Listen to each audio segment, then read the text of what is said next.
តម្លៃប្រេងឆៅអន្តរជាតិបានធ្លាក់ចុះក្រោម$80អាមេរិកក្នុងមួយបារ៉ែលជាលើកដំបូងគិតចាប់តាំងពីដើមខែមីនាឆ្នាំ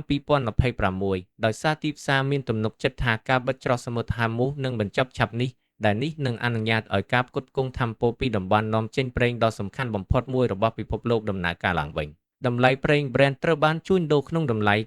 $78ក្នុងមួយបារ៉ែលចំណែកប្រេងអ៊ុយថេរបស់អាមេរិកមានតម្លៃ$75ក្នុងមួយបារ៉ែល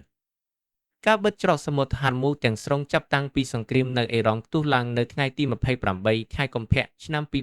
2026បានធ្វើឲ្យតម្លៃប្រេង Brent ហក់ឡើងដល់ជិត$120ក្នុងមួយបារ៉ែលនិងបង្កឲ្យមានការឡើងថ្លៃទំនិញជាសាកល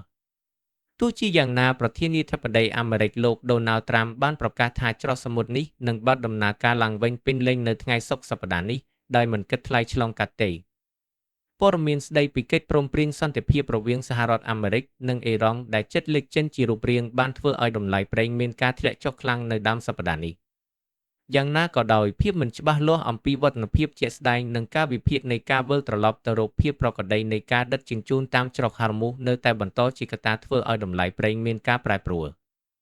របាយការណ៍ចុងក្រោយអំពីសកម្មភាពនាវាដឹកប្រេងនិងឧស្ម័នធម្មជាតិរ៉ាវលឹងបានបង្ហាញពីក្តីសង្ឃឹមសម្រាប់ឧស្សាហកម្មនេះម្ចាស់ក្រុមហ៊ុននិងប្រតិបត្តិការនាវាដឹកប្រេងនៅតែបន្តមានការប្រុងប្រយ័ត្ននិងរង់ចាំរហូតដល់ពួកគេបានឃើញកិច្ចព្រមព្រៀងជាក់ស្ដែងនិងការធានាសុវត្ថិភាពមុនពេលសម្រេចចិត្តវិលត្រឡប់ទៅកាន់ផ្លូវទឹកដឹកជញ្ជូនប្រេងនិងឧស្ម័នដ៏សំខាន់នេះឡើងវិញ